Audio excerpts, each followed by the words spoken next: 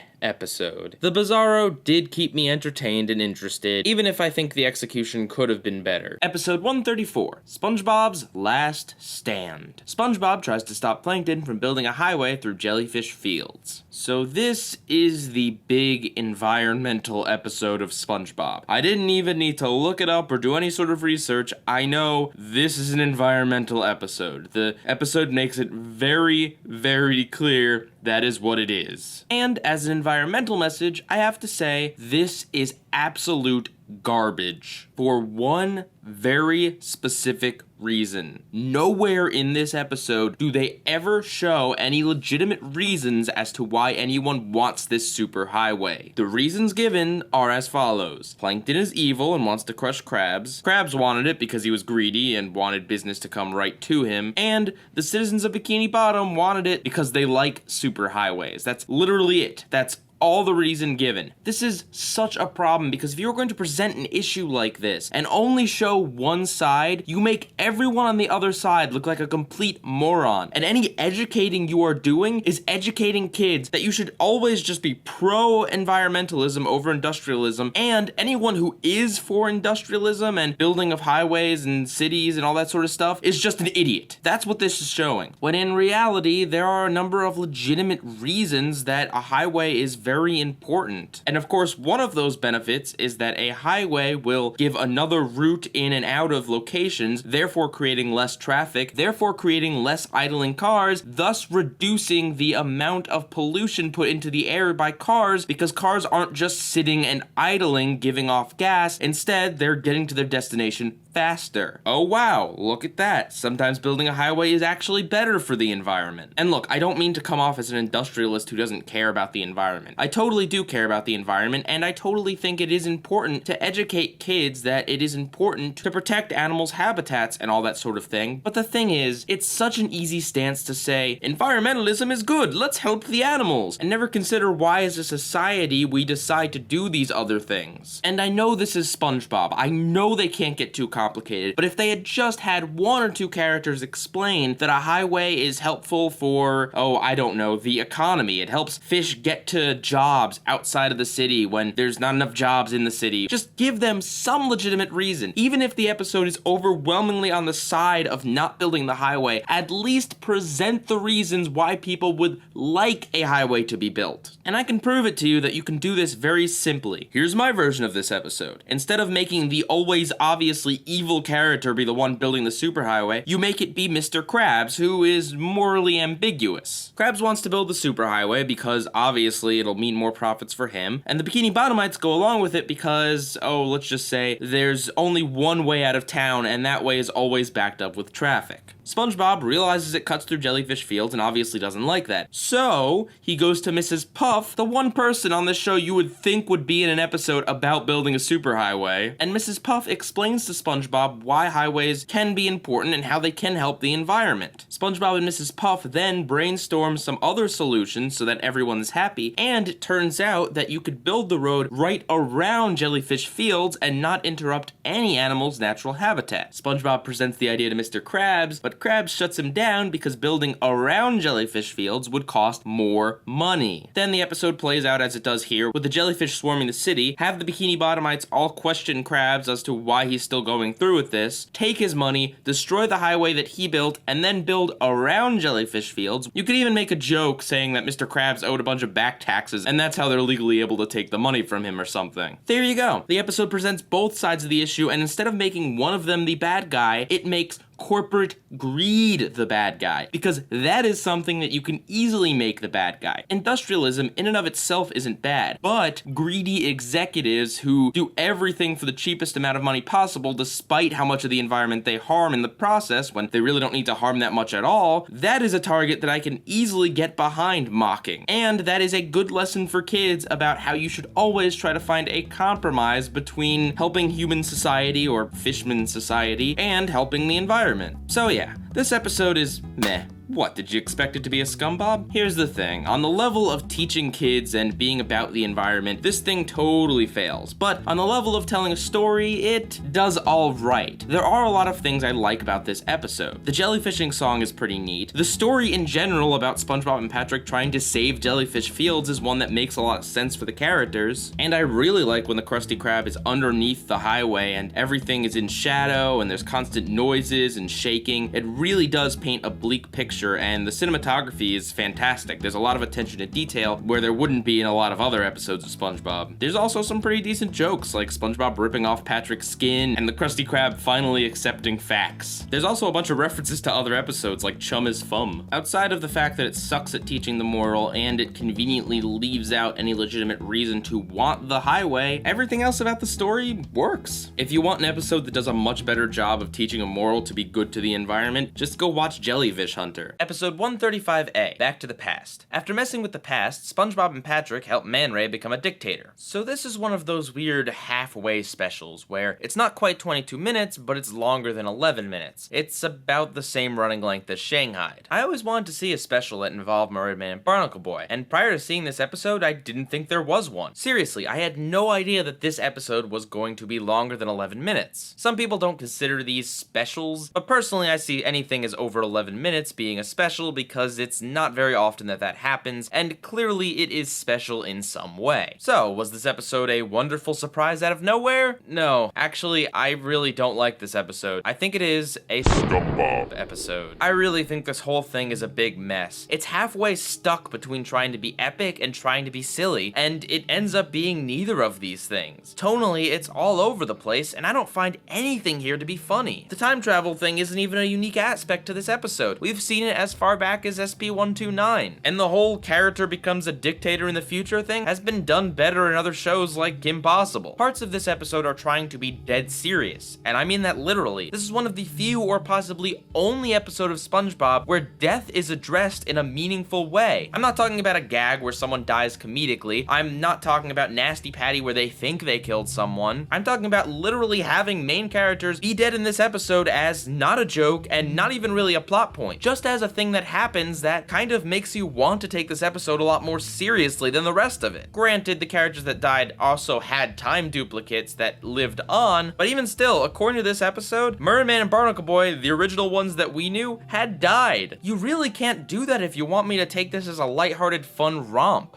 That alone sets the tone here a little bit darker than the usual SpongeBob episode, which I'm fine with if they're going to actually do something with it, but they don't. Simply put, the ending is just a crazy, bizarro, time duplicates everywhere ending. If you're going to build up this story, if you're going to have characters be dead, if you're going to show how horrible it is that our characters are living in a dictatorship now, you really shouldn't end it with a minute-long sequence of random SpongeBobs and Patricks dropping in. And I'm not gonna try to think about whether this all makes sense in terms of time duplicates, because even the best of shows and movies can't get the time travel thing correct, but simply from a story standpoint, it's just not a satisfying ending. And the other big problem with taking this episode more seriously than others is that Patrick is still an idiot. Literally every bad thing that happens in this episode is because of Patrick. He first of all gets them to go back in time by thinking that the time machine is a snack machine, then he eats the tartar sauce, then he forces SpongeBob to go back to the present, stranding Mermaid Man and Barnacle Boy there, because in Patrick's words, he doesn't have time for that. And then he eats the tartar sauce a second time. If you're going to try and tell me a more serious story, you cannot have every single plot point be dictated on how stupid a character is. Except, it's not even Patrick being stupid. It's just Patrick doing whatever the plot wants him to do. There's no reason for him to mistake the time machine for a vending machine. Maybe they should have made the time machine look comedically like a vending machine to make it somewhat understandable how Patrick could be confused. And maybe have Patrick make up for his mistake of eating the tartar sauce by not doing it a second time. Heck, maybe you could have a scene of Patrick fighting Patrick trying to convince himself to not eat tartar sauce. Maybe that could have actually been funny or interesting. But the most frustrating thing that he does is stranding Mermaid Man and Barnacle Boy in the past. Seriously, he has literally no reason other than the fact that he's impatient, even though they're standing right next to the time machine. And SpongeBob just lets him do this. And worse is that when they get back to the present, it's not like SpongeBob's like, okay, well, I'm going to go back for Mermaid Man and Barnacle Boy because even though you're an idiot, I don't want to strand our two idols in the past to literally die. Nope, SpongeBob and Patrick just walk along.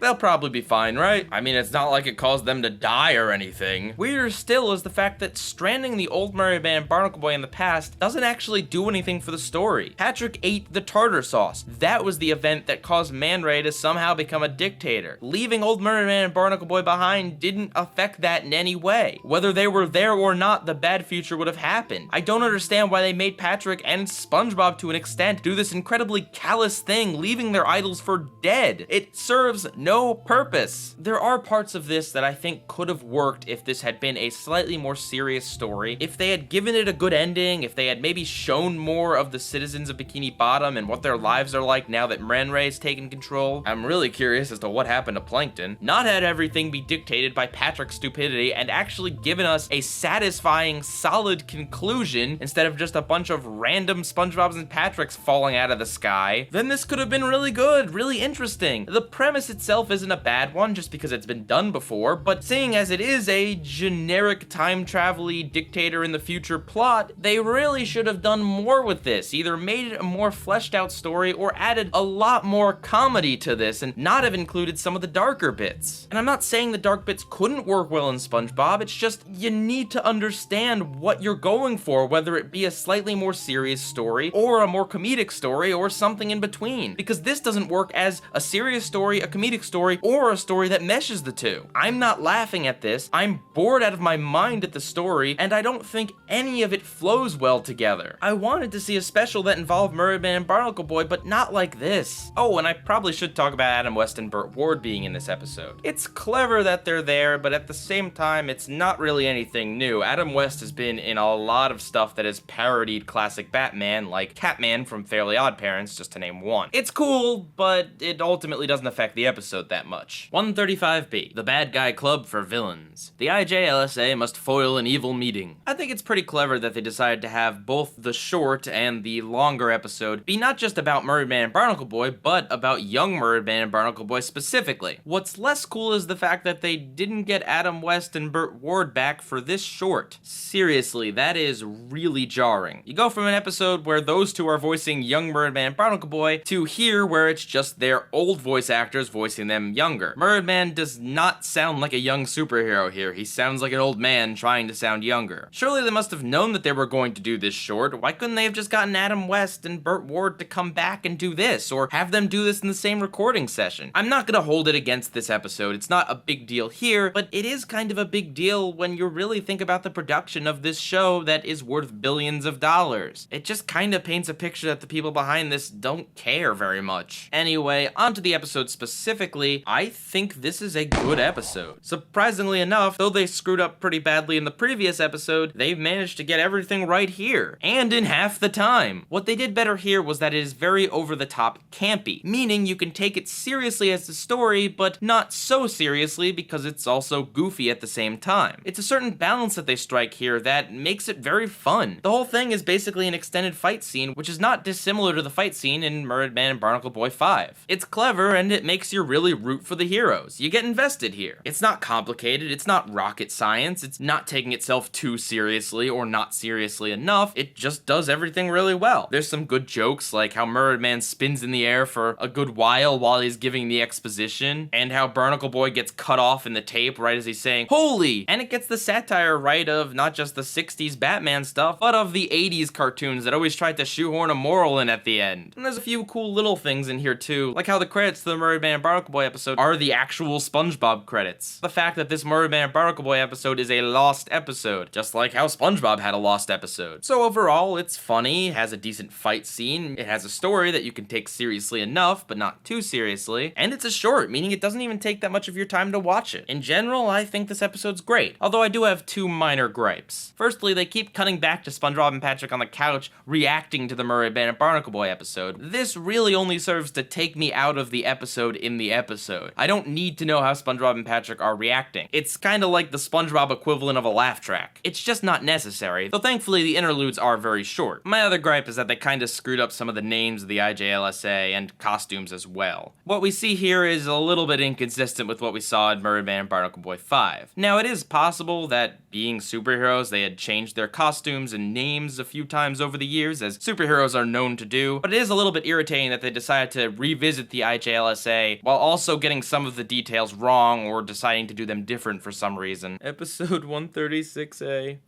A day without tears. SpongeBob bets Squidward that he can't go a day without crying. Alright, jokes aside, this episode is, well, let's just say it borrows heavily from a lot of other episodes. It does the whole Squidward versus SpongeBob thing, which is seen in episodes like Employee of the Month. It also has SpongeBob making an annoying noise for the first half of the episode, then having Squidward come along and SpongeBob trying to not make said noise for the second half of the episode. It features a character reading a story to SpongeBob. Seriously, Squidward, you would have been better off reading The Ugly Barnacle to him. And SpongeBob watches the sunset with Squidward. Now, each of these things being reused isn't so bad. I mean, the show goes on for so long. And hey, I like episodes where Squidward and SpongeBob compete in some sort of competition against each other. But all of these things combined, and especially considering how heavily this episode borrows from Funny Pants, which is an episode that's not very fun in the first place, topped off with the fact that SpongeBob is crying a lot here, adds up to a very not good episode. Yep, it's a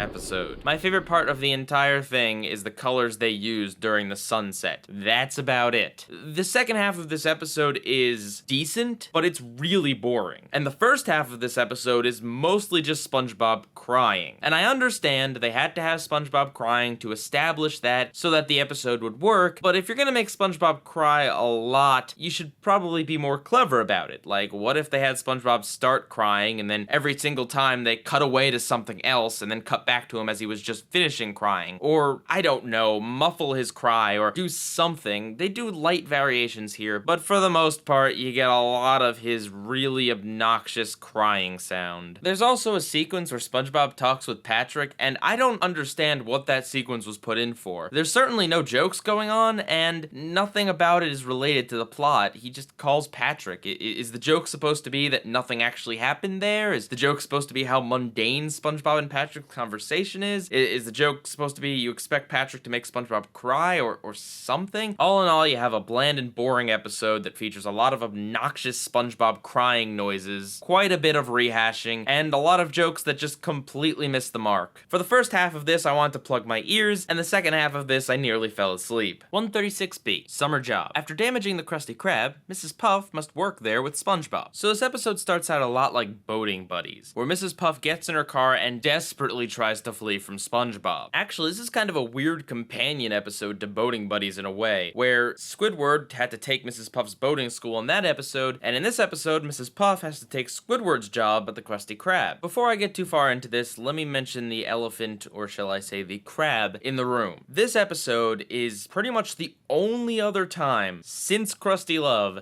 that Mrs. Puff and Mr. Krabs have interacted in a meaningful way. And no, Growth Spout doesn't count because she clearly didn't recognize him in the dark. This episode has them not only interacting, but Mrs. Puff offering to go on a date with him because she broke part of the Krusty Krab. Mr. Krabs has an odd reaction, but decides not to go with that. It's a bit frustrating that that line is even there, because if you had just had them interacting, then, you know, it would have been alright. It's been a few seasons. It's understandable that they'd want to have different characters interact in different ways and all that, but it's just really off-putting that it's there. Oh, but don't worry though, that's not why I hate this episode. Oh, did I let it slip that this is a SpongeBob? What kills me about this episode is that it's a role reversal episode between SpongeBob and Mrs. Puff, where he's the teacher and she's the student. But that's not the part that gets me. That's a clever idea, that's a decent setup, and that could have been funny. What gets me is the fact that Mrs. Puff and SpongeBob still have their roles in terms of who is annoying whom. If they wanted to do a true role reversal and have some fun with it, you make Mrs. Puff get on SpongeBob's nerves. You have Mrs. Puff be annoying in the ways that SpongeBob usually is to get back at him. That would actually be clever, right? Then for once it's a joke at SpongeBob's expense. And yeah, I know we kind of saw that in the other role reversal episode, but still, I feel like they could have done a lot of really clever things with it being Mrs. Puff. And maybe the takeaway from this is that it's tough to be a teacher. Maybe that's what SpongeBob learns or something. But the episode the way it is just a bad Mrs. Puff torture episode. It does not seem like SpongeBob is actually trying to help Mrs. Puff. Oh sure, that's what he says he's doing, but when you look at his actions, he's not acting like a kind, caring, considerate teacher. He's acting like a nosy, busybody teacher that's constantly huddling over your shoulder, waiting for you to do something wrong so he can just yell at you for doing it wrong. He won't actually teach you what you did wrong and tell you ahead of time. He'll just stand over your shoulder waiting to reprimand you. It's annoying, it's obnoxious, and when you begin the episode with Mrs. Puff frantically trying to flee from SpongeBob, you have a lot of the same problems that people hate these episodes for. And when you add other SpongeBob cliches like a character getting arrested for littering and Mrs. Puff going to jail, it just feels like yet another rehash. The only thing in this that I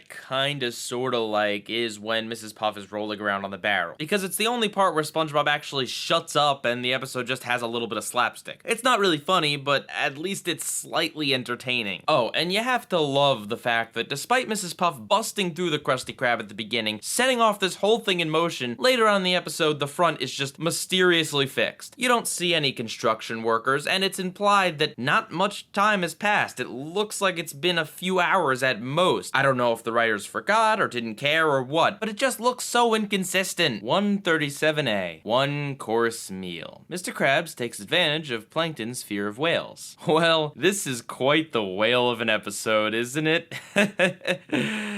Oh boy. Strap in, folks. I've got a lot to say. So first off, I really do like the opening of this episode, where Plankton comes in on a little hang glider and has a shootout with Mr. Krabs and SpongeBob, and they use food as weaponry. It's actually not dissimilar to the second SpongeBob movie's opening. I wonder if this is where they got it from. But yeah, it's fun, it's high energy, it's creative, it's a good opening. However, it's a part of the overarching problem this episode has. See, that, plus the whole setup of Plankton being afraid of whales, takes up about 4 minutes of the episode. That's all set up, and I think it hurts the episode because really it needs a lot more time to play out. We don't actually see a lot of what Krabs is doing. We see him scare Plankton about twice, and then the rest of it is Plankton imagining things in his head. And that leads to a lot of the ambiguity that creates problems with this episode. Is Mr. Krabs actually going and scaring Plankton every single day, or every single minute of every single day for that many days? If so, then yeah, he went way far overboard with this. But if he only scared Plankton a few times and Plankton was making it up in his head a lot of the time, well, then maybe Mr. Krabs didn't go as far as we think he does. There's also some ambiguity in how far is too far. In the beginning of the episode, Plankton tickle tortures SpongeBob and Mr. Krabs with a feather. Is that supposed to be a metaphor for some harsher version of torture? If being tickled with a feather in that universe is an extremely bad thing and a really horrible experience, then I can kind of understand why Krabs would go this far to get him back. There's also ambiguity when it comes to whales eating plankton. In the real world, that's what happens. In SpongeBob's world, I don't know. Do sea creatures eat other sea creatures? It's not really clear. Is Pearl actually ever a threat to plankton? Well, okay, Pearl isn't because she says she would prefer salads, but are whales in general an issue for plankton? Like, is this a real thing that he has to face on a daily basis? Does he have a real reason to be scared? Or is plankton just over-exaggerating things? It's unclear because Karen has no reaction to what plankton is saying. You'd think if in this world whales were a real threat to plankton, Karen would be a little bit more aware of this and maybe a little bit more protective of plankton. She is a computer. If this was a real fact, she would know about it, right? Between all these little ambiguities, you're left with an episode that's just unclear in general. Who am I supposed to be rooting for here? I know most people wouldn't root for Mr. Krabs, but was it the intent that we were supposed to root for Mr. Krabs? Was it the intent we were supposed to root for plankton? Are we supposed to root for SpongeBob? I'm not entirely sure. Also, maybe it's just me, but I think the episode would have been a lot more interesting had it actually have been Pearl that was scaring plankton. Like, maybe Mr. Krabs is tricking her into manipulating plankton. Like, at first he tells her to do it for self-defense because plankton attacked him, but then he decides that maybe he should just have Pearl go over there to mess with plankton just for fun and starts lying to Pearl to get her to do this, and then maybe in the end Pearl and plankton figure this out and they both team up to get back at Krabs. I do think it's a SpongeBob on these reasons alone. And now I have to talk about the thing that everyone wants me to talk about. The suicide reference in this episode. If you don't know, Plankton gives up on life because he thinks a whale is gonna eat him, so he lays himself down in the middle of the road and waits for the bus to come.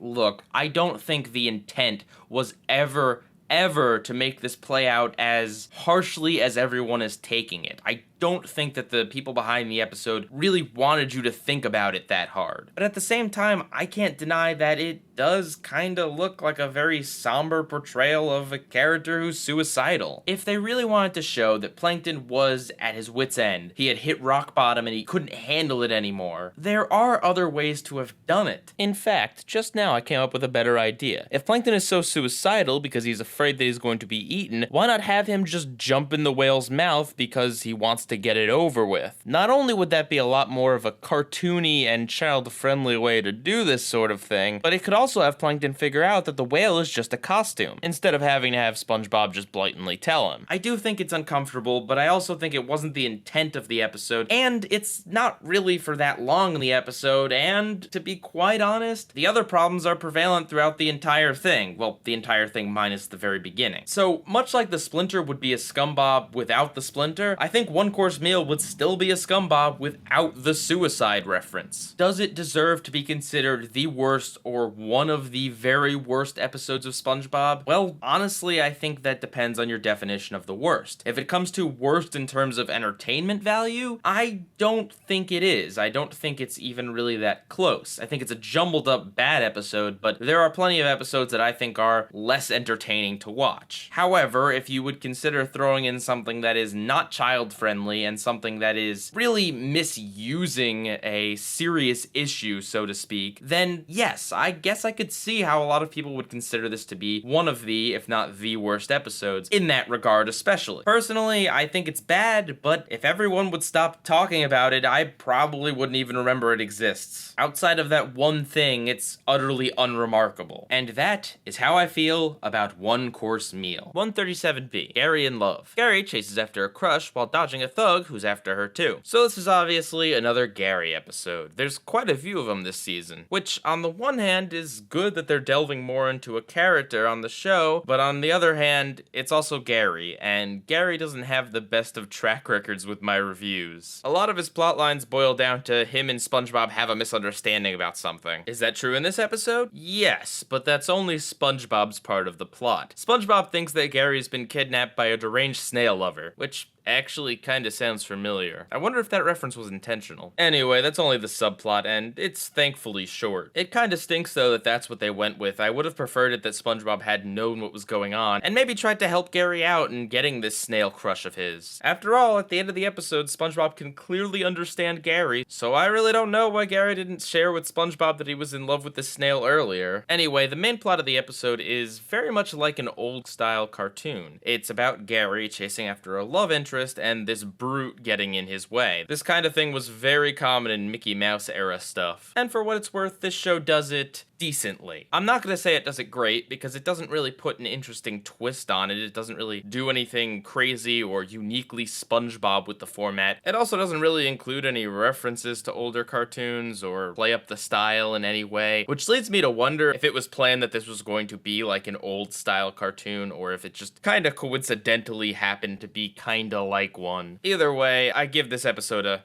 meh. It's somewhat enjoyable. Gary falling in love is kinda cute, and I like the ending where Gary and the brute snail become friends. After all, snails before females, am I right? I also like the design of the tough snails. There's nothing fantastic about them, but they look kinda cool. The whole thing's just kinda forgettable and not very special or unique. I give them credit for doing as well as they did with Gary being a silent protagonist in the episode, but they could have made this a lot funnier or put some kind of unique spin on it to make it even a little bit more interesting. Episode 138A. The Play's the Thing. Squidward puts on a play about working at the Krusty Krab while working at the Krusty Krab. This is a weird episode. Just the setup itself is weird. It's almost like there isn't a story. It's like it's some kind of meta commentary on Squidward's role at the Krusty Krab. Right off the bat, I can tell you that the only thing I found remotely close to funny was when SpongeBob was yelling pee after Squidward said woo. Also, Plankton's cameo made me chuckle. But even though it's not funny, it's interesting, and yet it's also kind of dull. See what I mean about this episode being weird? It's one of those things where the concept is intriguing, and when you watch it the first time, it holds your attention, but once you know the ending, once you know where it's going, and spoiler alert, it goes pretty much nowhere, you're just kind of left with an empty episode. It's definitely one of those that's not very good upon second watch, especially. There is something different and unique about Squidward's performance here, but it's just different from what we're used to. It's not necessarily different in a good way. It's kind of different in a neutral, slightly uninteresting, but also slightly interesting way. I think really where this episode fails is that it doesn't have much of a clear trajectory or ending. Once the play is started, that's the rest of the episode. It's just Squidward giving long monologues while the Krusty Krab customers bug him to try and get him to take their orders. That's like the entirety of the second half of this thing. Squidward's play doesn't really have a plot. It's just him moaning about how bad it is at the Krusty Krab. And on the customer's end, it's just them getting increasingly irritated. I feel like the episode kind of had a strong start and has some good ideas in here, but it just doesn't follow them through in a very exciting way. More jokes would have been better, a clearer story would have been better, or heck, even if they had pushed Squidward's weirdness and strange monologues even further, that would have been better as well. As it is, it's unique. Not quite a good episode, not quite a scumbob. It's meh. I should mention Patrick pops into this episode literally just to throw heavy things at SpongeBob and Squidward. Episode 138B, Rodeo Daze. SpongeBob tries to stop Sandy from being in a rodeo. Hey, do you guys remember back in Texas when all the sea creatures got together to try and make Bikini Bottom a little bit more like Sandy's home in order to make her stay? Well, now nobody cares about Sandy. Like, literally none of the characters outside of SpongeBob actually care about Sandy. Is it a meta joke about how hardly anyone aside from SpongeBob's interacted with Sandy? Is it something about everyone's squirrel prejudice from squirrel jokes? I don't get it, but yeah, the entire second half of this episode is a complete mess. From everyone not caring about Sandy, to the fact that SpongeBob kidnaps everybody, and then somehow winds them all up in Texas, for the episode to end with a really jarring and just poor quality looking live action sequence. Let me go further into detail about why I don't like this live action here. SpongeBob has always been known for inserting live action to things. From the Krabby Patty and Krusty Krab training video to Plankton's lab in Plankton. It's always been there. But usually when it pops up, it's just for a very brief gag. In this episode though, there's just so much live action footage, from an overview of the landscape of Texas to Photoshop cows that sing during the song. It's just all way too much, and that very ending part where Sandy's talking as a live action squirrel, it's uncanny. It doesn't look good. I understand they were going for a cheesy, bad looking style, but I don't think it comes off as a stylistic thing. I think it comes off as looking bad. Having the characters be puppets in pressure is a stylized thing. It was was obviously really crummy and kind of fit with the aesthetic of SpongeBob. But in this episode, having it just be live action pictures of starfish and sponges and squirrels and having them just kind of bounce around in the frame, it's hard to even explain what they do. They kind of squash and stretch it to make it look animated. It doesn't look good, and it's on screen for way too long for this kind of thing. Let me also talk about the fact that the whole episode is basically a build-up to something that we don't really get to see. The whole thing is SpongeBob trying to get everyone together so they can go to Texas and stop Sandy from being in the rodeo, and in the end, we see only a few seconds of what the rodeo actually is. It feels like so much build-up for such little payoff. Although, there are some things I like here. I do like the rodeo song, just not those freaky cows. And I think there's a few gags that work, like Plankton with the bomb. But even still, I'm giving this a scumbag, because I find the story to be really lame, and just the aesthetics of the episode to look unappealing. Oh, also SpongeBob's afraid of clowns now, even though he obviously wasn't in Krabbyland. Not a big deal, just thought I'd point it out. 139A, Grandma's Secret Recipe. Plankton disguises himself as SpongeBob's great-grandmama to steal the formula. Remember all those things I said about someone's in the kitchen with Sandy? Well, you can apply most of them here. Same exact formula. Plankton disguises himself as someone that SpongeBob knows in order to get the formula out of SpongeBob. Except, instead of jokes about it being Sandy, this time you replace it with a bunch of jokes that relate to elderly people, which is nothing new for this series. It's repetitive because it's the second episode this season and the third episode overall with this formula. It's not very funny, and the plot is thoroughly uninteresting. You know exactly how this is going to go. Also, why is it important that he steals this costume from his actual grandma? Like,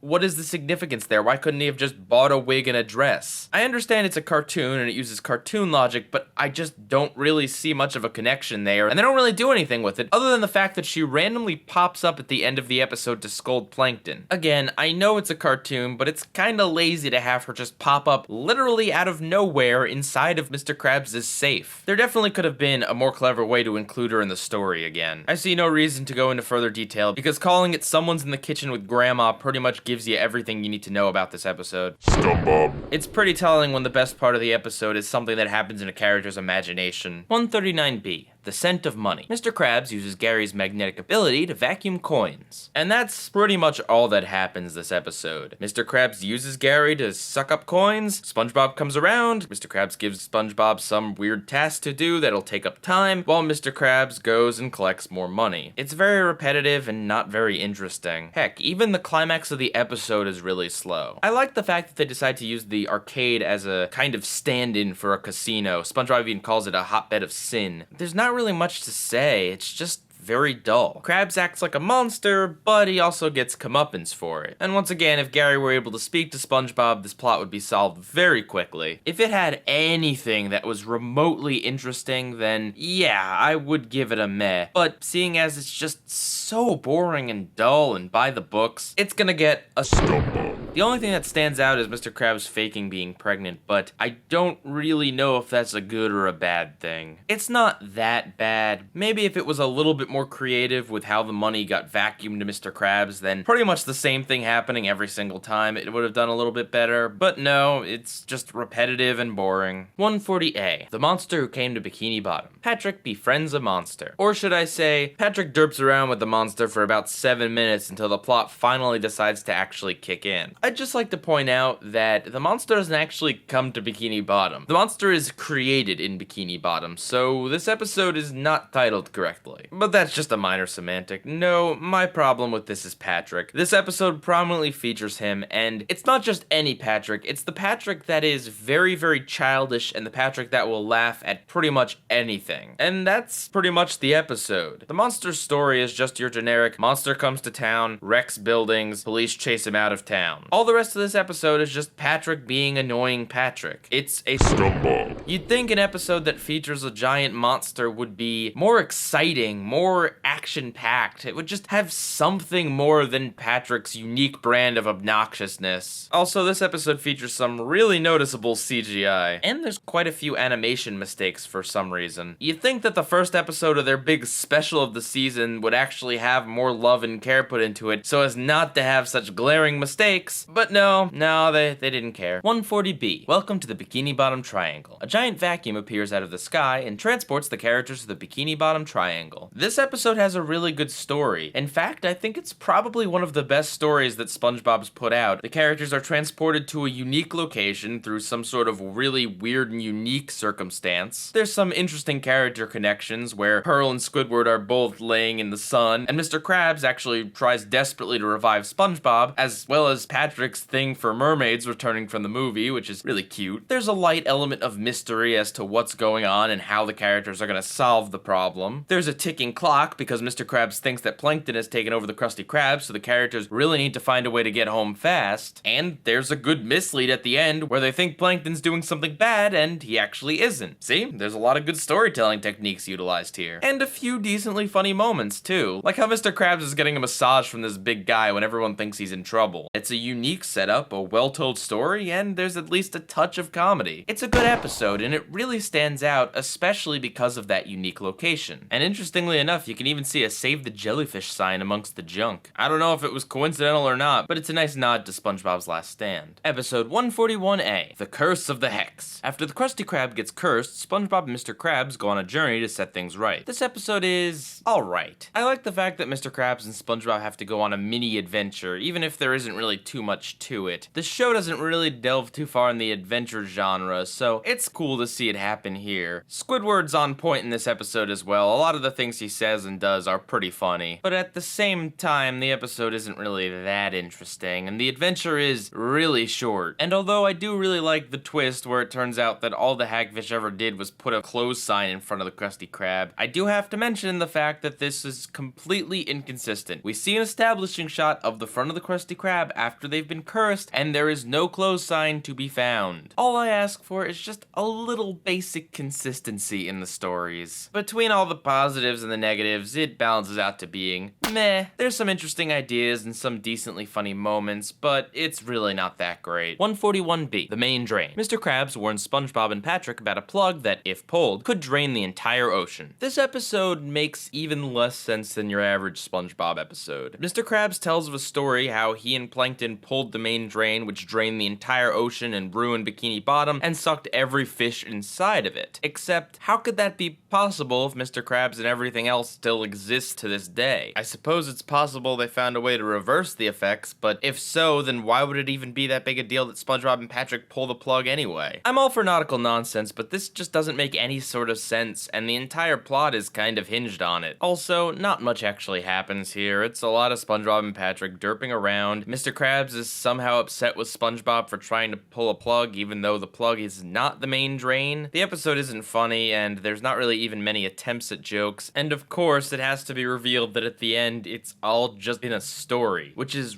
really weird because that means that Mr. Krabs' story was a story within a story. It also means that SpongeBob decided to tell Patrick a story in which Patrick accidentally gets the entire town sucked into a drain to have who knows what happened to them. It's a pretty lame ending. The ending in which they all get sucked into the drain is lame because it's a non-ending, but this is even worse. It's like they decided to cop out of the non-ending in a way that's also kind of a non-ending. It's a scumbag. Want to see a better version of this episode? Just go watch Hooky. The only thing decent about this is the fact that they had a light twist in that it was Mr. Krabs and Plankton that pulled the main drain, even though Mr. Krabs says it's just two random kids. That's a pretty good twist. It's one that makes sense, especially after having seen Friend or Foe. And if the episode had ended there, it would have been at least a little bit better. 142A, Trenchbillies. SpongeBob and Patrick find themselves surrounded by less than educated country folk. Honestly, one of the things that stood out most to me about this episode is the design choice to have all of the Trenchbillies not have pupils. And I think this has something to do with some real life anglerfish thing, but I think it's a terrible design choice. I'm just so distracted by it. I don't know, it just doesn't look right. It doesn't look good. But yeah, this is the hillbilly episode. It's loud, it's gross, it's just not very pleasant. I'm pretty sure SpongeBob and Patrick banjo a guy to death in this episode. Seriously, they get in a banjo playing contest, and then their opponent just up and explodes into a bunch of stars. And we don't see him again for the rest of the episode. He's a named character too, his name is Junior. That whole part is so weird too. He explodes into stars and then we see a close-up of Patrick's face as he gets a big smile. I don't get it. And speaking of things I don't get, what's with the now or never thing when a character's going into the bathroom? Is it like a passing a kidney stone thing or something else gross? I don't really know, but they say it multiple times, so they must have thought it was some kind of good joke. It's a SpongeBob. And nothing here is anything close to funny outside of maybe the reference to William Shakespeare. Though I must say I do like the creative choice to make Ma Angler have a light bulb at the end of her antennae, like an anglerfish would have an organic light there. 142B. Sponge-Cano. A volcano is about to erupt in Bikini Bottom, and the only way to stop it is with a sacrifice. Firstly, let me say that I really like the song in this episode. It's cute, it's charming, and it's definitely SpongeBob. This episode does things way better than the bad Squid torture episodes in that not too many bad things happen to Squidward here, and he is a very, very big jerk. That being said, this does reuse the whole shtick of Squidward telling SpongeBob to not help him under any circumstances that boating buddies already did. And there really isn't much here that's funny outside of Krabs' bloodlust. So I'm gonna give it a very low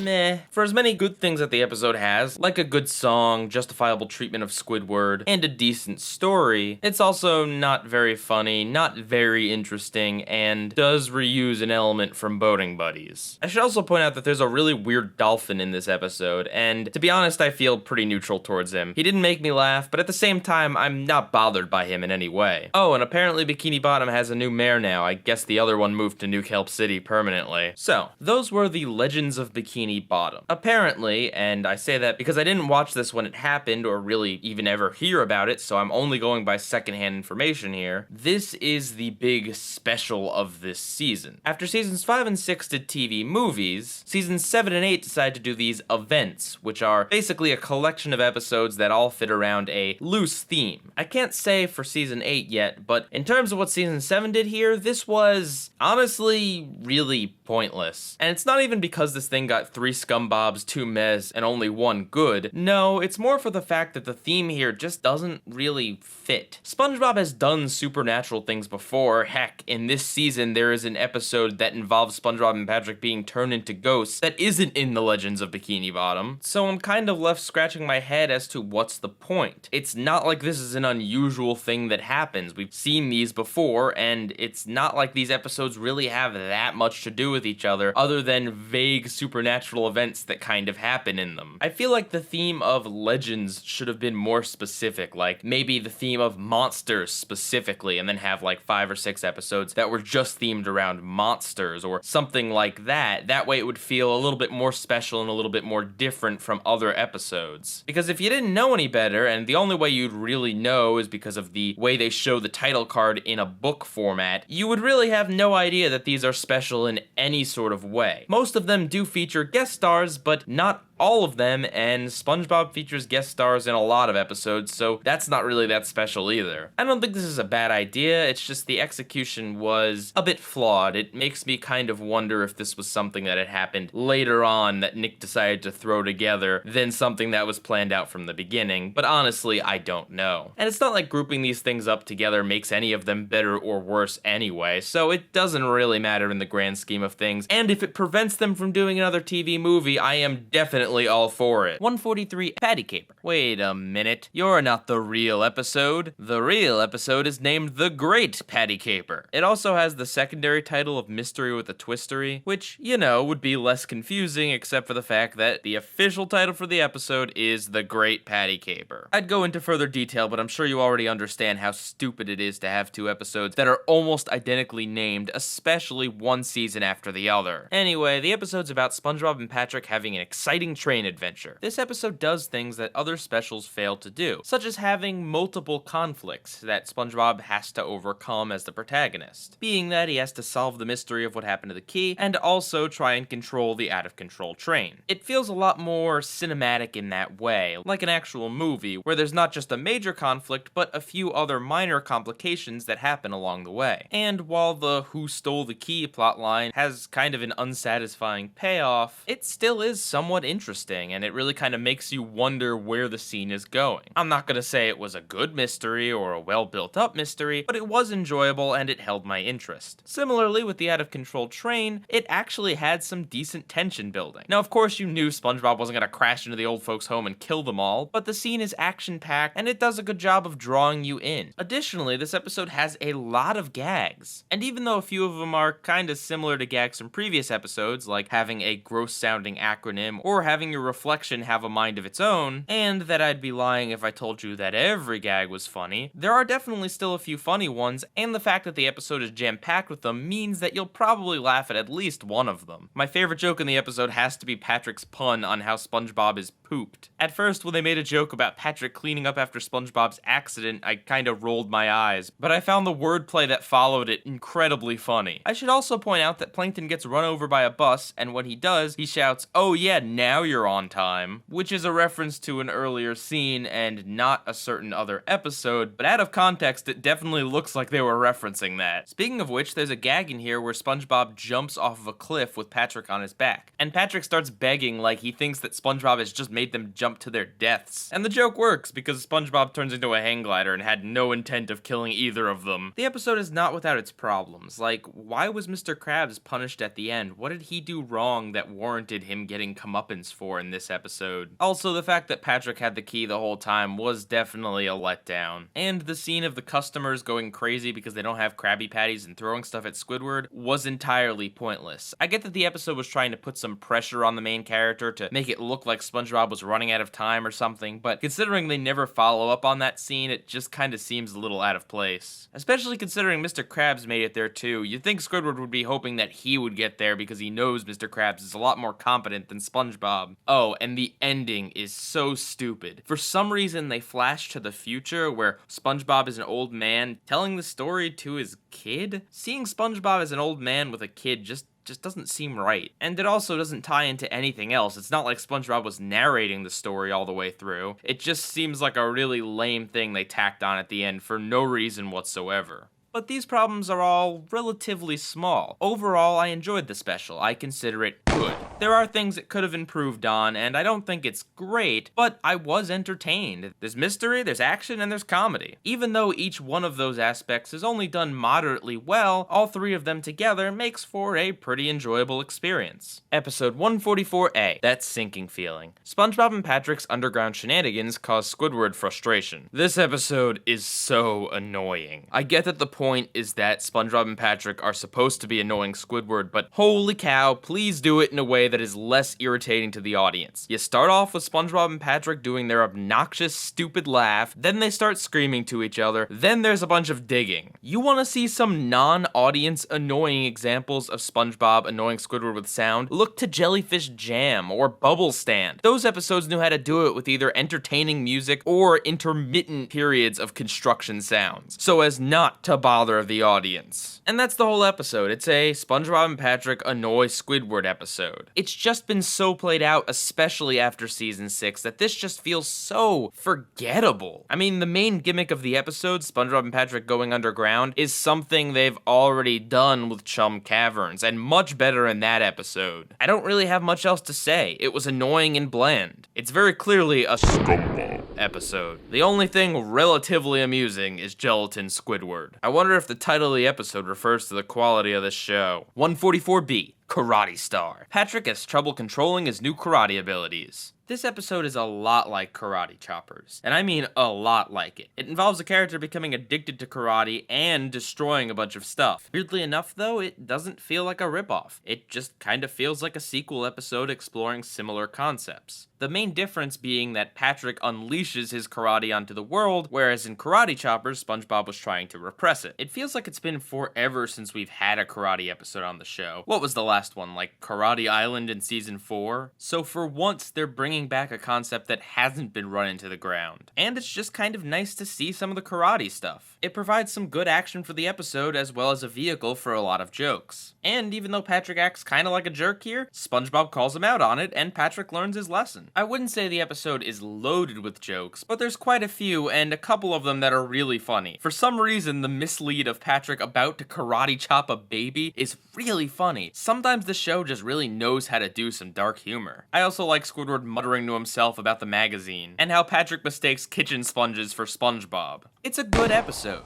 I don't think it's quite anywhere near as good as Karate Choppers, but it definitely has a lot of enjoyable moments. It's a simple story that just works. My only real complaint is the fact that Sandy doesn't appear in the episode. Karate is the thing that SpongeBob and Sandy do together. You would think SpongeBob would at least mention her in the episode, or at least give her a tiny cameo. Like maybe when Patrick goes out of control, SpongeBob has to call Sandy in to come and fight Patrick so Patrick stops chopping everything. It is noticeable that she isn't there, but nowhere near enough to ruin the episode in any capacity. 145A, Buried in Time. SpongeBob, Patrick, and Squidward get stuck in a time capsule. I think the worst part about this episode is that the plankton stuff feels really out of place. Like, the story is about the future and time capsules and all this stuff, and then halfway in, Mr. Krabs just randomly decides to throw the Krabby Patty secret formula into the time capsule, which prompts Plankton to get involved in the plot. He wasn't introduced at the very beginning, so you're not really expecting it to be a Plankton episode, and he really doesn't add too much to this. That being said, the majority of the rest of this, being about SpongeBob, Patrick, and Squidward being stuck in the time capsule, is an idea that has been thoroughly explored in other episodes, like Truth or Square and Wishing You Well. We've seen these characters get stuck together, and SpongeBob and Patrick annoying Squidward while they're stuck in this enclosed space. Really, the only thing this episode brings to the table is the characters' speculation on the future. And honestly, if the episode had just been that, the characters get stuck in a time capsule and then think of what they would like the future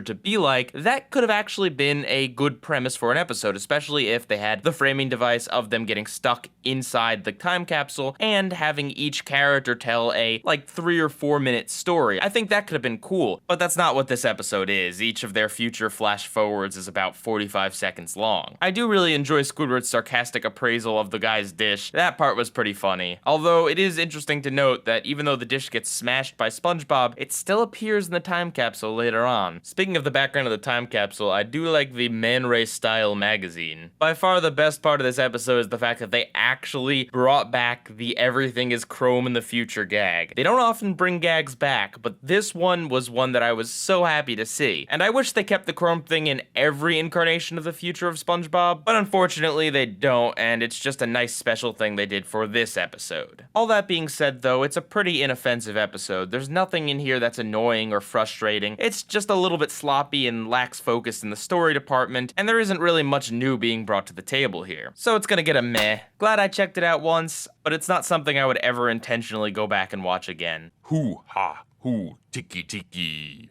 145B, Enchanted Tiki Dreams. SpongeBob and Patrick invent a paradise for Squidward. This episode is somewhat of an inverse of Squid's visit. That episode had the writing staff realize what they've been doing with the Squid torture episodes and actually rolling with it, and tried to play up SpongeBob being a creepy stalker who is out to get Squidward. This episode is also an acknowledgement of the Squid torture formula, and rather than trying to play it up as a legitimate story point, they decided to try and do the opposite and try and redeem SpongeBob and Patrick. Of course, when you do this kind of story, you have to show SpongeBob and Patrick, abusing Squidward at the very beginning of it to establish that as a fact, but unlike something like A Day Without Tears, I don't think they drag it out too long. One of the smarter things they do is they have a title card that says one incredibly annoying shift later. At this point in the series, we know how annoying SpongeBob and Patrick can be, and we know how easily agitated Squidward can be. We don't need to have it be super drawn out. And while I do still think they showed a little bit too much of that in the beginning, I definitely think that title card was a clever way to skip through a lot of it, since the audience is already familiar with this. And the rest of the episode is about SpongeBob and Patrick realizing that Squidward is miserable being neighbors to them and having to deal with their antics, and deciding to try and do something genuinely nice that actually helps to make him feel better. And for once, they actually succeed, at least for a little while. And that's really the best part. It is nice that after everything Squidward's been through, to just get an episode where he gets to be happy for a little while, and where SpongeBob and Patrick do genuinely help him. In terms of avoiding the bad Squid torture aspects, I think this episode does everything right. But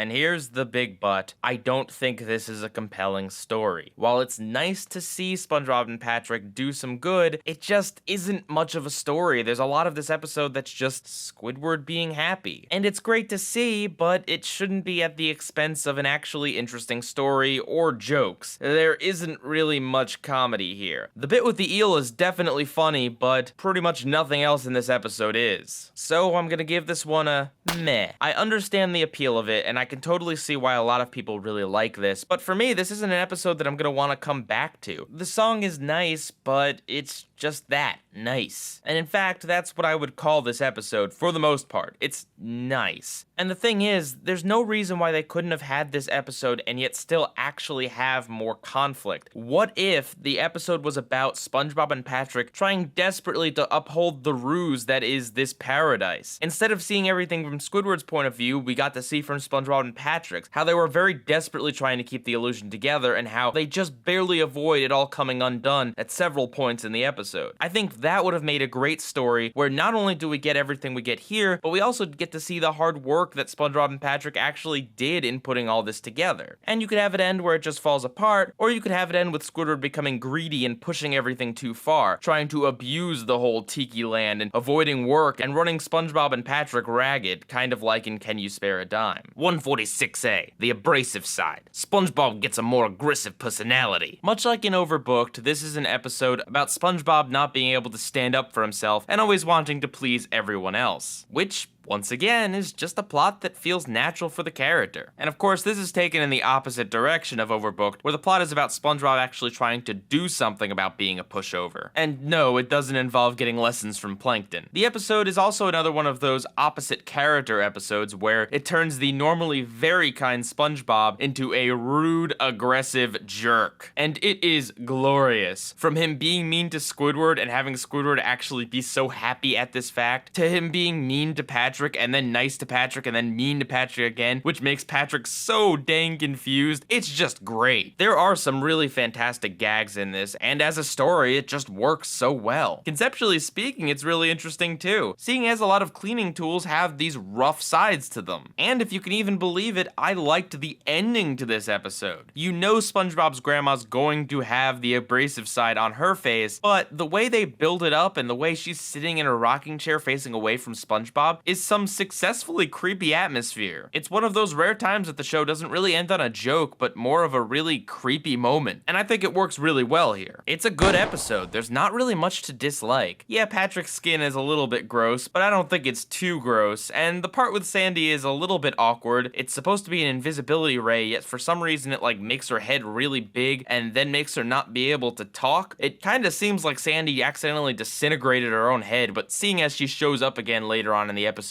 it's not really that big a deal. And I guess the only other negative thing I have to say about the episode is that it's not entirely clear how this abrasive side works. How come in the first part of the episode, SpongeBob doesn't know that this other side is being rude to people, and then after he sees himself in the mirror, he can suddenly hear what the abrasive side has to say? But hey, it's a cartoon and it's a cartoony concept, so it's alright if it's a little bit unclear. You just kind of go with the fuzzy logic, because it is a really entertaining and funny episode. Oh, and you have to love the fact that this episode involves SpongeBob repeatedly missing a bus that is planned to go to Glove World. If that isn't a fantastic reference to a classic episode, I don't know what is. 146B, Earworm. SpongeBob gets a song stuck in his head. I'm gonna tell you right off the bat, this is a good episode. I've seen this concept be done on other shows like Dexter's Lab, but this is a great take on it. It's an awesome story because it's so relatable. I can't tell you how many songs I've gotten stuck in my head, including the one from this episode. And I'm sure a lot of people would see that as a negative, that the show actually does infect you with an earworm, but I don't think that at all. I think the fact that the earworm has an earworm in it that affects you too just shows you how effective the episode is. And what a catchy, fun song it is. And I think the episode is smart in how it shows you different parts of the song at different times in the episode. So it's definitely not as repetitive as it could have been. I also like SpongeBob's slow descent into madness. It's a very irregular occurrence on SpongeBob to have characters go crazy. And we've seen SpongeBob have a very similar meltdown in Pickles, but this episode just takes it and runs with it. It makes SpongeBob go completely bonkers. And I like how everyone comes together to save SpongeBob in the end. You get a feeling that the characters actually genuinely care about the guy, which doesn't happen happen that often. It's neat to see Squidward, Sandy, and Mr. Krabs all give their attempts to get the earworm out of his ear. It's really not that often that Squidward gets to be the one to save the day. And the funniest part of the episode for me has to be the part where SpongeBob starts imagining Mr. Krabs singing the song. The transition between him talking and singing is just so funny it has to be seen to be believed. It's an episode so good, you're gonna listen again to the musical doodle. I mean, watch it again. 147A. Hide, and then what happens? SpongeBob attempts to teach Patrick hide-and-go-seek. If I could sum this episode up in one word, it would be frustrating. The opening bit to this episode is so painfully unfunny. It's just SpongeBob explaining what hide-and-go-seek is, and Patrick not getting it. And by not getting it, I mean Patrick is insanely forgetful. Do the writers know that forgetfulness and stupidity are not the same trait? And watching this character not being able to remember what was told to him 2 seconds before multiple times in a very short period of time is very frustrating. I understand that this is a comedy bit, and this sort of bit can work, but here it just doesn't. I just hate it when Patrick halts the episodes because he is too stupid or forgetful or uncaring to be able to do even the most basic of things. I get that that's the joke, but it should not have gone on this long. And speaking of jokes going on for this long, we get an overly long gag with SpongeBob and Mrs. Puff. And yes, this one does rival the doorbell in Pet or Pests. SpongeBob going, "Are you sure?" to Mrs. Puff over and over again. This sort of joke worked in Just One Bite and Midlife Crustacean, but that's because those episodes didn't push it this far. Not only is SpongeBob repeating this a bunch of times, but his inflection gets even more annoying every single time he does it. This is a scumbag. Am I sure? Am I really sure? Am I really? Yes, I'm really sure. And when the episode isn't being frustrating and annoying with its overly long gags, it's just kind of boring. One of the problems here is that the episode revealed to us that Patrick is hiding under his rock at the very beginning, meaning there's no tension or suspense in SpongeBob looking around. We, the audience, know exactly where Patrick is, so we know that SpongeBob's attempts are going to be futile. Again, I get that that's supposed to be a joke, but it just kind of makes SpongeBob's parts feel pointless. And it's not like they were very interesting to begin with anyway. SpongeBob actually travels to several different locations here, including Mrs. Puff's boating school, Sandy's tree dome, and the Krusty Krab. It could have been an interesting episode about SpongeBob going to all these locales, trying to sniff out where Patrick actually is, but instead they go for some uninspired and cheap gags. The only thing I like about this episode is Patrick not starved. The weirdness in his design, his voice, and the message he gives is just so interesting. Maybe it's because the rest of the episode is dull, but he just really stands out as something very memorable, even though he's not very funny. I guess I should also point out that Patrick played hide and seek with his monster a few episodes ago. I know I shouldn't expect continuity or anything, I'm just pointing it out. 147B, Shellback Shenanigans. Plankton impersonates Gary in an attempt to steal the formula. Because it's not like this is the 4th time we've seen this plot and the 3rd time we've seen it this season. Yeah, seriously, they did another one of these episodes, but the good news is that I think of the 3 in season 7, this one is the best of them. There are some jokes here that actually work. I like the really subtle one of Plankton thinking that the heart monitor is Karen. I like how the nurse overreacts at what she thinks is a very sick snail. And the comedy routine of he said what is actually funny here because they don't drag it out for too long. Also, Plankton pretending to be Gary while also talking to SpongeBob is pretty funny. But it's not like the episode is very funny. And this is still the 4th time that this has happened on the show. So it's gotta get a meh.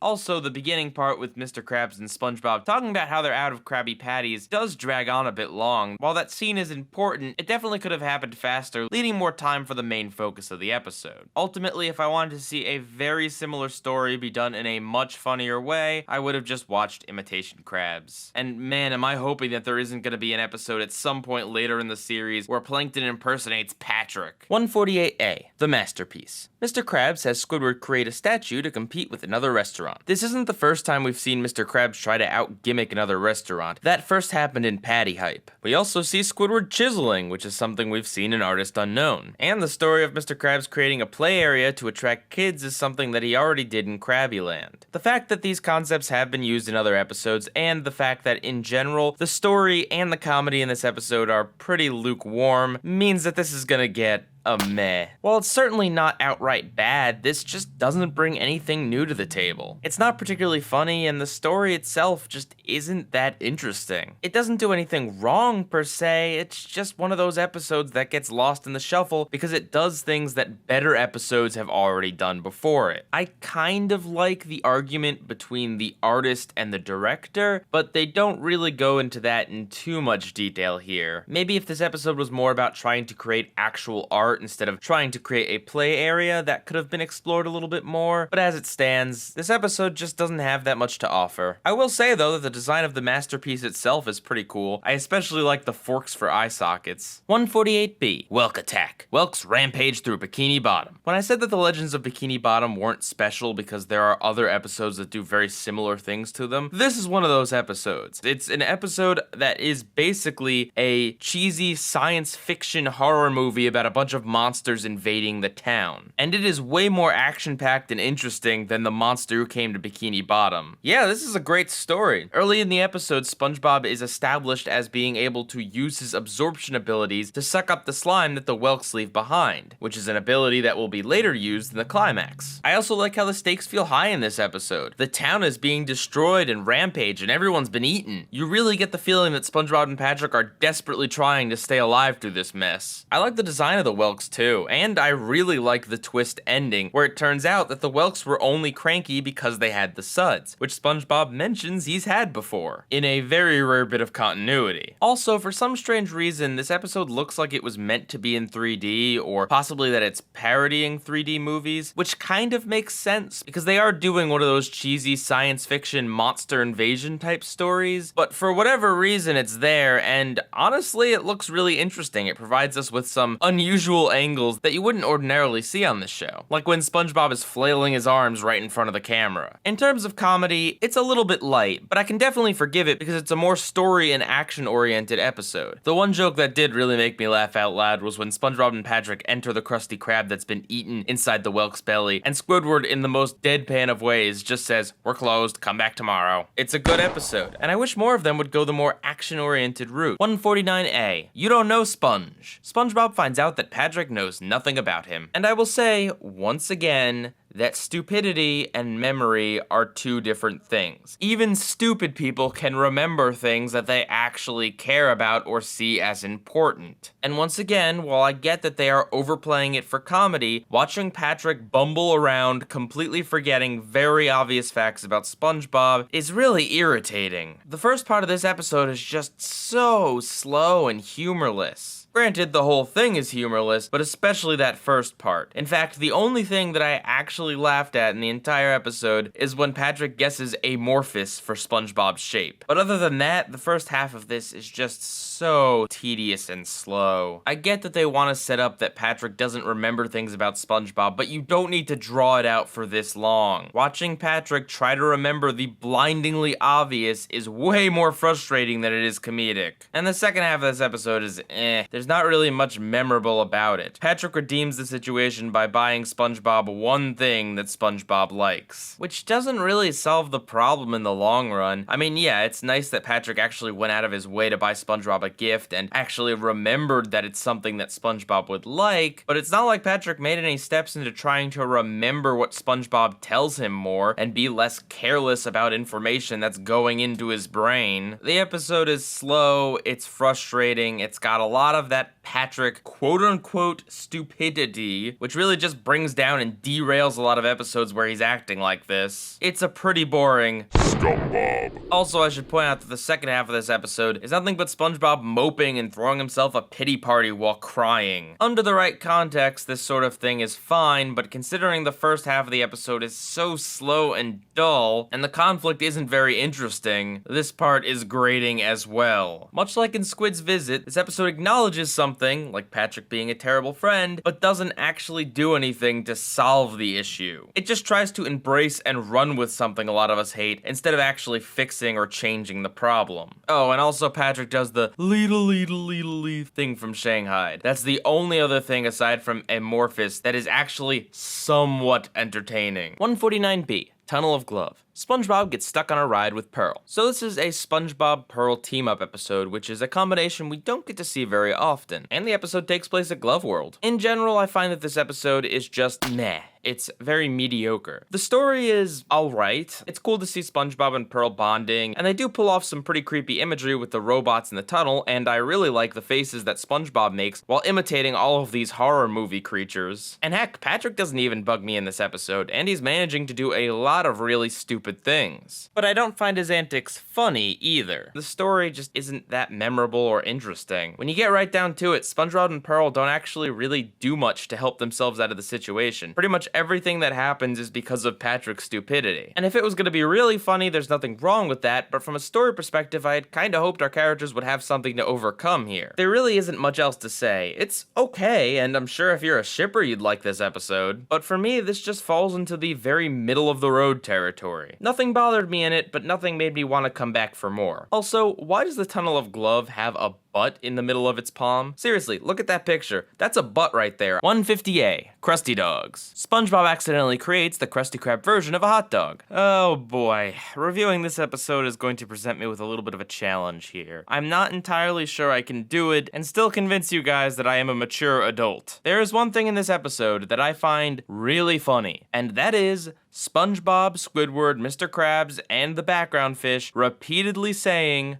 wiener. Especially the part where SpongeBob whispers to Squidward, wiener. Look, it's a funny word for a number of reasons which I won't be getting into. It just honestly makes me laugh and surprised me how many times they use that word in the episode. Oh sure, they occasionally call them Krusty Dogs, but overwhelmingly the word wiener is used. They knew what they were doing. Aside from that, Squidward is really funny to watch. It's another one of those episodes where most of Squid's lines are just flat, negative, deadpan lines. And as far as the story, it's a good one. It's a very simple story of how SpongeBob accidentally creates a successor to the Krabby Patty. It makes sense why Mr. Krabs would want to replace patties with dogs because they were making him more money, and it makes sense that SpongeBob would want to go back to the Krabby Patties because that's what he truly loves. It's a good episode. It's not a super original plot or anything, but it's one that works. And in fact, some of this reminds me of the Krusty Sponge, though this definitely takes it in a different direction. So it's a nice story, and if you are as immature as I am, you will definitely enjoy the wiener thing a lot. And even aside from the wiener thing, there are other good jokes in here, like how the kid and his mom kick Squidward while he's in the costume, and how the mom tells her kid to start looking at colleges now so he doesn't end up like Squidward. Heck, even the long gag of Mr. Krabs dragging the grill across the floor of the Krusty Krab very slowly works here. 150B, the wreck of the Mauna Loa. SpongeBob and Patrick try to keep their new fort a secret. This is another one of those episodes that I consider to be just middle of the road. I didn't really think that anything here was funny, and the story itself isn't super interesting, but it's interesting enough to hold my attention, and none of the characters are acting obnoxiously. Mr. Krabs is certainly a jerk, but he gets his comeuppance for it. I like the little song SpongeBob sings about the Mauna Loa. It's just the episode doesn't really have anything that makes it really stand out. The location is cool, but it's not anything that unusual. It's another ship. We've seen ships on SpongeBob before. It gets a meh, and that's all I have to say about that. 151A. New fish in town. Squidward tries to keep his new neighbor friend away from SpongeBob and Patrick. I really like the basic concept of this episode. The idea of a new neighbor coming into the mix and offsetting the balance so that it's two stuffy neighbors and two annoying ones. Giving Squidward someone to actually relate to and have as a friend. And the idea of wanting to keep him away from SpongeBob and Patrick so he doesn't realize what terrible neighbors they are and move away is also one that works. Unfortunately though, I think this works a lot better on paper than it does as this actual episode. Because here, it's honestly so boring. The scenes with the new neighbor and Squidward are just really dry and dull. And SpongeBob and Patrick do nothing but run around and giggle the entire episode. It's not like outrageously bad or frustrating or infurious, but I was so bored watching this. I wish they had just had some better jokes or made the neighbor a little bit more interesting or done something to spice this all up. It's really sad to see them take such a promising concept and just not do much with it. And the ending feels like such a cop-out too. Oh, he pops one bubble and then all of a sudden he's totally on board with the bubble-blowing jellyfishing lifestyle he was so against. And yeah, I get it. A lot of people that have prejudices are suppressing the very thing that they hate, but it should have been something a little bit bigger and more dramatic or more interesting than him just popping one bubble and reconfiguring his entire lifestyle. I get that this is SpongeBob and it's supposed to be simple and stuff, but if they're gonna go for more of a plot here than comedy, they should make more of an effort into making that at least be a bigger moment than it was in the episode. And heck, I don't think they even squeezed that moment for as much comedic potential as it had. Speaking of which, I didn't even crack a smile at any of the jokes in this episode. Not that there were many to begin with. It's gonna get a SpongeBob. It's certainly on the lighter side of SpongeBob, and there's nothing here that's really frustrating. It's just, if an episode is going to be this boring, I don't even think it deserves a meh. 151B. Love that Squid. Squidward enlists the help of SpongeBob to prepare him for a date. Why does everyone go to SpongeBob to solve their dating dilemmas? Like SpongeBob knows a single thing about girls or dating or anything like that. And of course, that's the joke. He's either comically misguided or for some unexplained reason he knows a lot about women. And in this case, he actually gives some pretty decent dating advice and proves himself to be a good wingman to Squidward. It is one of those rare episodes that SpongeBob actually genuinely helps Squidward and seems to be putting in a good effort, even if he is acting a little bit goofy. They very easily could have played this up where Squidward was constantly getting hurt and SpongeBob was just totally ignorant to it. Unfortunately is that it does slide a little bit into the territory of retreading Krusty love. I mean, we have a scene in the Krusty Krab where Squidward can't talk to a girl, so SpongeBob has to talk for him. Yeah, that opening bit is very Krusty Love-esque. And the part where Squidward and SpongeBob practice date is alright. It's okay, like, I wasn't bored, but at the same time, I wasn't really that invested in the situation, I guess. There weren't really that many jokes that I think worked. The Tinkle one maybe kind of almost worked. I smirked a little at that one, but I didn't really laugh. I know I've been saying this a lot, but this episode just doesn't strike me as very memorable or interesting. And I think what a lot of it comes down to is the fact that we don't actually ever get to see Squidward's date. We only see his practice date. It's another one of those episodes that feels like it's about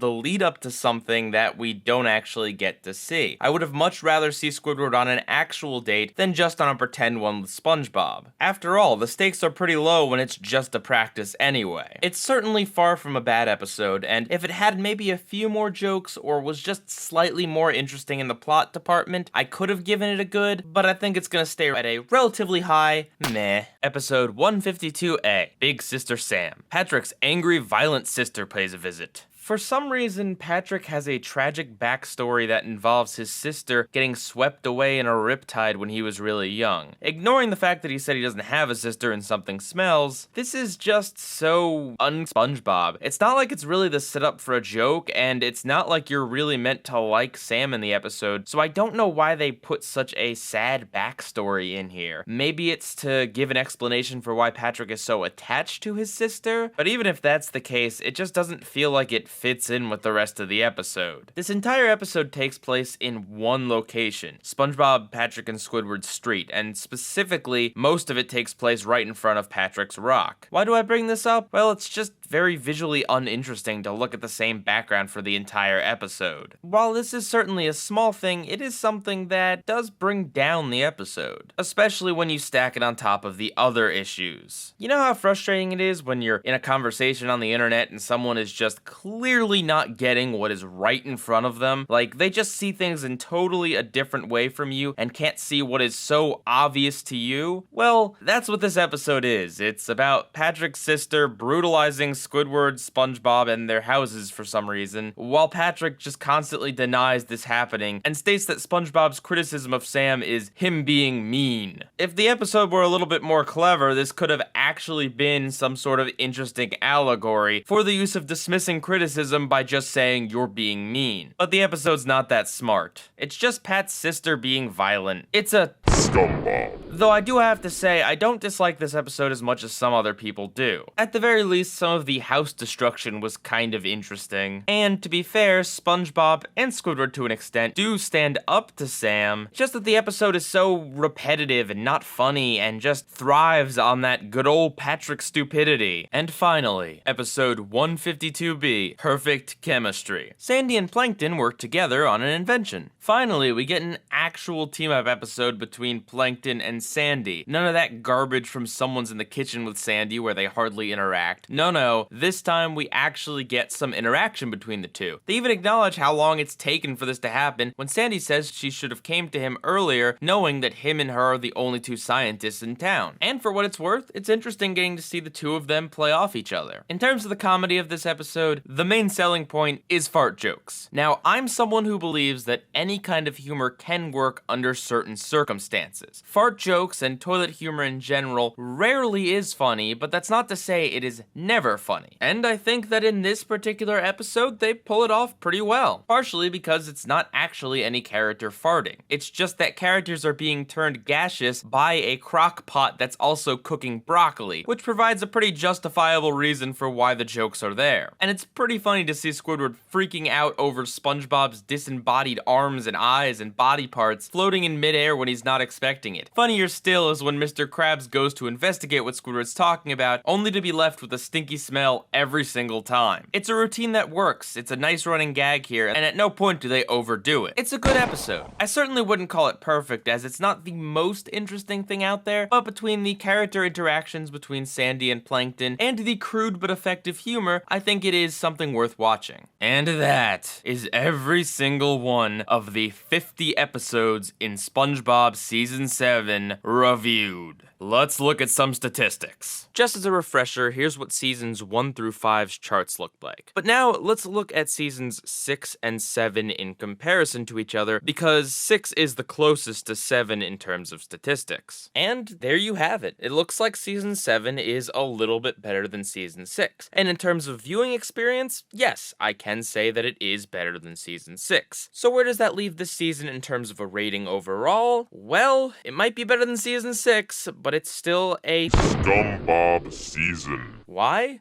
Well, aside from the fact that there's more ScumbBobs than anything else, even the good episodes, they're not that good. If this season just spontaneously disappeared from the world, I don't think I'd miss it. That's not to say there aren't good episodes. Of course there are, I labeled them as such, but they're really not that good. And a lot of what I get from the good episodes here, I can get from other episodes in other seasons. Much like season 6, 7 is a very long slog. And on that horrible note, let's move on to my top 5. Number 5, Earworm. Number 4, Greasy Buffoons. Number 3, The Abrasive Side. Number 2, The Bikini Bottom Triangle. And number 1, Kracked Krabs. Though again, I must say that these episodes are subject to change, and I should also point out that even as they stand right now, these episodes were very close to each other, and I had a very difficult time picking out the list. At least in terms of what was going to be number 1 and what was going to be number 5 and such. I didn't really have that difficult of a time picking which episodes were going to be on here, as well, give or take 1 or 2 other episodes, these are the only ones that shine really bright. Again, the rest of the good episodes are still good, but there really aren't that many good episodes this season that are really good. And to be honest with you, I don't even think these episodes are really good. And now for the bottom 5. Much like the top 5, my opinion on this is definitely not final, and these episodes were pretty close in levels of awfulness, so it was very difficult to make this list. I will probably do a full finalized bottom 5 list at some point in a separate video. But for now, here's what I think.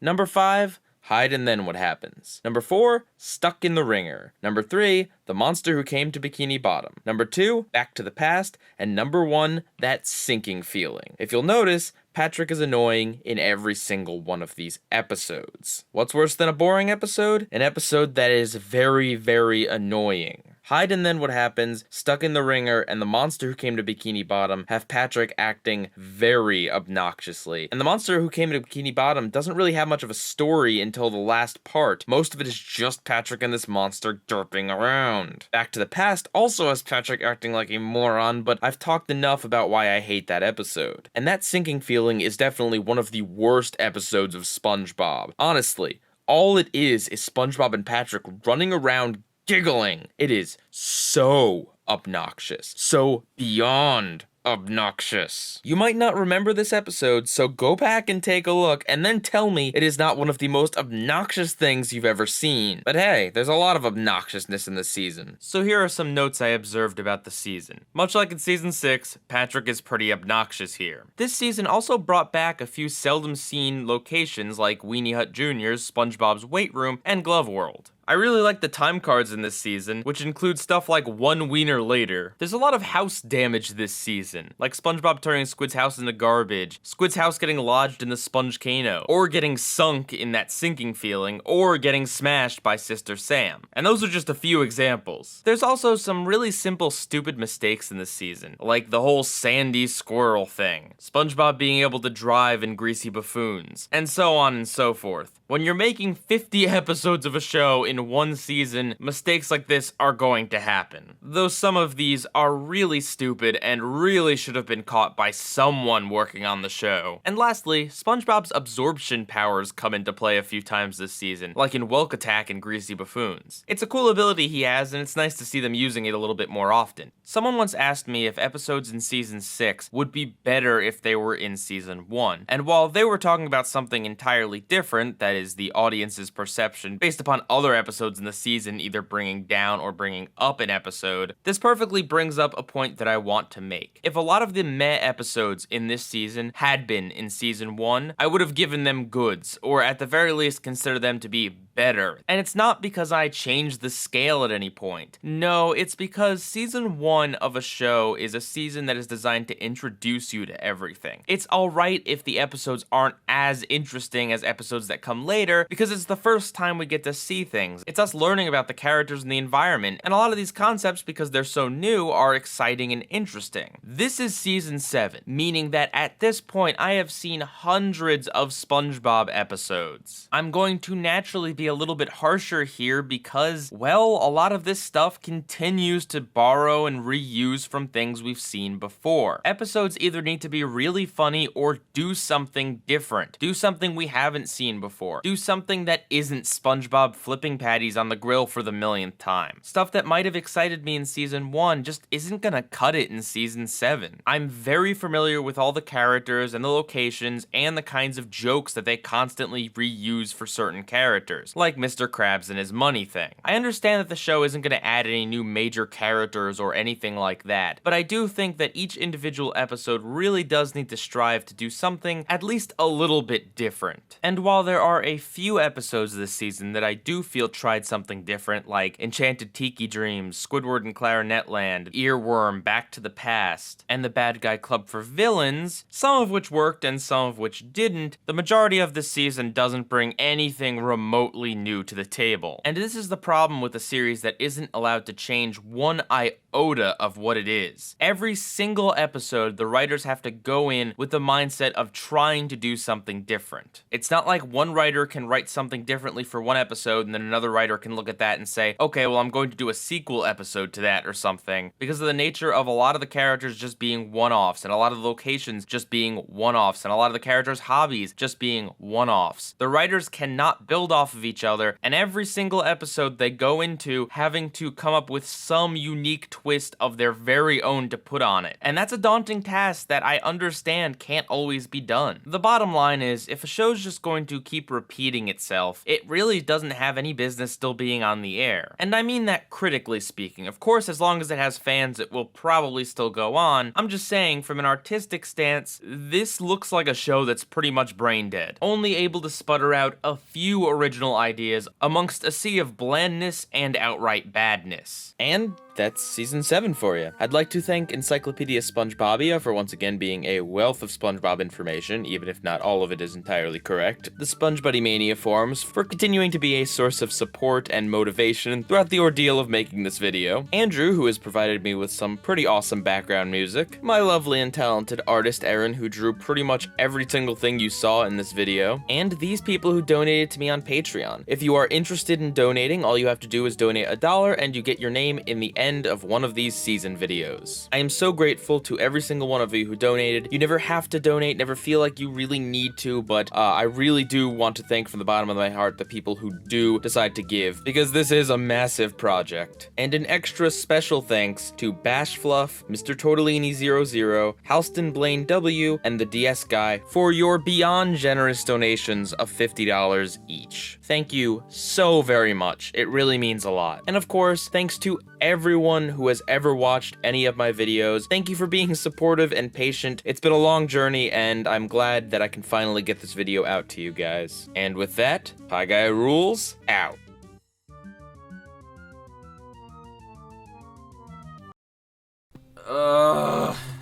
Another SpongeBob season.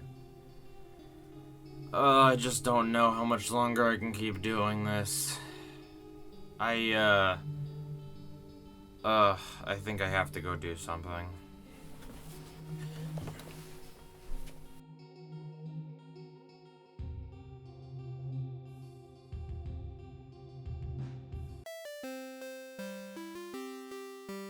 One, please.